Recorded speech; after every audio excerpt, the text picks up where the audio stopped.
Autism chips with tricks,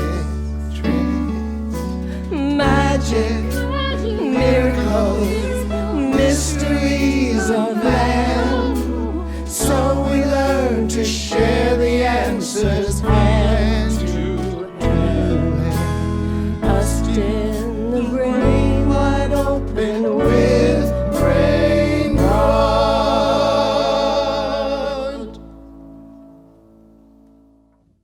Hi, I'm going to use my my three brains. I'm going to use this one too to explain something really important to you about sound and autism.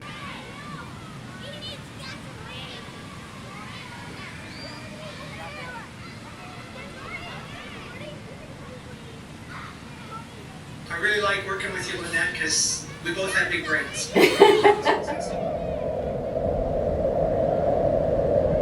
What we're going to do today is play with some magic, and maybe you'll be able to apply that to what you do and actually make some good links. Yeah, that would be great. Yeah, it'll help you with autism, I think. Very often in autism there is a filtering problem, and that means it's hard to separate the background noise from the foreground noise. So right now I have kids in a playground behind me and I can ignore them and focus and talk to you. But if you have autism, that recess period out in the playground is like barreling in on you while you're trying to have a conversation with someone, and you can't separate out the words of the person in front of you.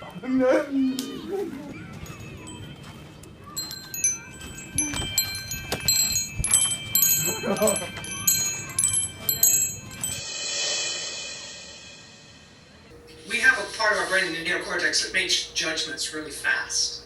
Okay? Okay. And when we make fast judgments, magic as an entertainment art is possible. So as soon as I show you this, you make up an opinion about what I'm having in my hands.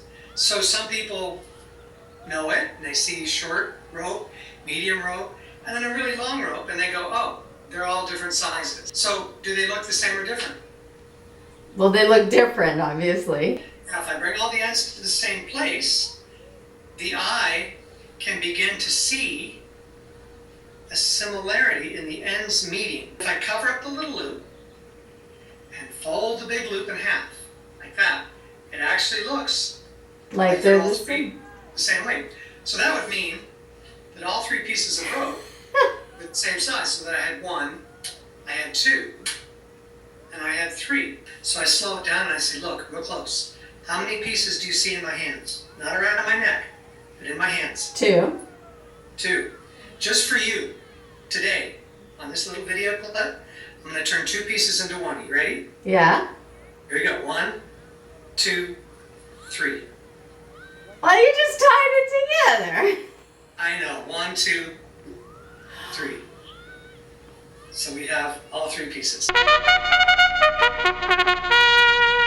That wouldn't have worked if you didn't make the assessment or the judgment that that's impossible. So magic works based on people's judgments of what can and can't happen. Lots of people know that, but very few understand that there's also a timing issue. So when the timing issue in the brain is affected, this is the processing part of sound. We're not talking about the ears themselves. But when the timing issue is affected, then the sounds don't clip the way they should, and the words don't clip the way they should. For example, if you were listening to the alphabet, we hear that as A, and then B, and then C, and then D. But they might hear LMNOP as one word. LMNOP. Not having it separate as L, M, N. So it blurs together. And they've got the sound of that train, if you can hear it, and the children, it's all hitting them. And then the sounds they do hear don't separate and isolate. So now consonants and vowels swirl together in this sound issue. Can I ask you a question? What if you don't talk and you just do it? Absolutely silent. It's the same judgment that people make. Oh. Ready? Okay. It's like the timing of these two brains. So I start bouncing around with these two brains. They'll work together. if they bounce together, if they move together, they'll create a thing called phase lock. Well, you need phase locking in the brain for you to understand what you hear. A sound has to come in your ear, hit your cochleus, vibrate some little hairs, and then all of these cluster of neurons have to fire at the same time saying, this is the frequency we heard, for you to isolate pitch, for you to isolate consonants and vowels and all kinds of things. Where does this matter? It means that very often your child with autism is working really hard to hear. They're working so hard to hear what you're saying that they get it in. But then when they go to reproduce it out, the confusion that happened between the way that it sounded on its way in and then they had to think their way clear to how it should sound on its way out, that confusion makes it so it seems like they're not talking to you, like they aren't saying anything.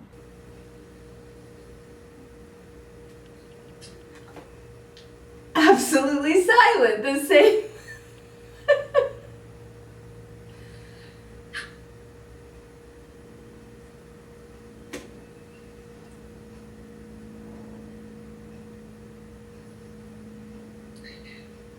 Wow, you're so smooth.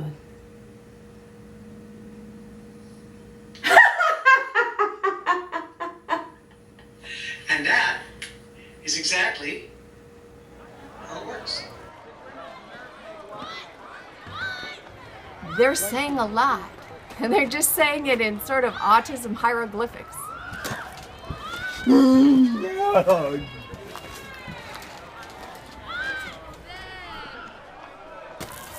Can I ask a question, Teach? Sure. I could not see you misdirecting beyond pointing. How is it that we don't catch you? I can misdirect by my, let me do this again. If I take my coin and I go, I'm misdirecting with my excitement and my emotion. Oh. Right? So it doesn't have to be my words. I'm communicating language.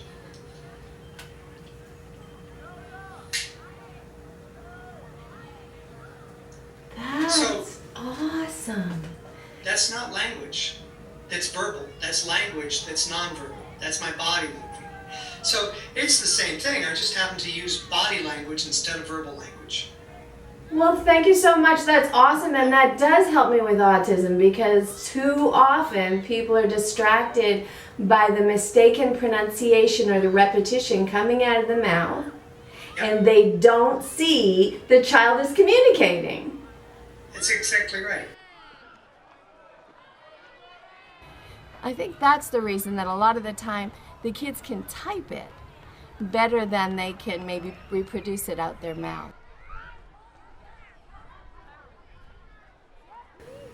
We make a snap judgment because we hear a pattern, we see a style, we see a certain movement characteristic, and we go, oh, that means this, and we don't allow for anything else to fall into place.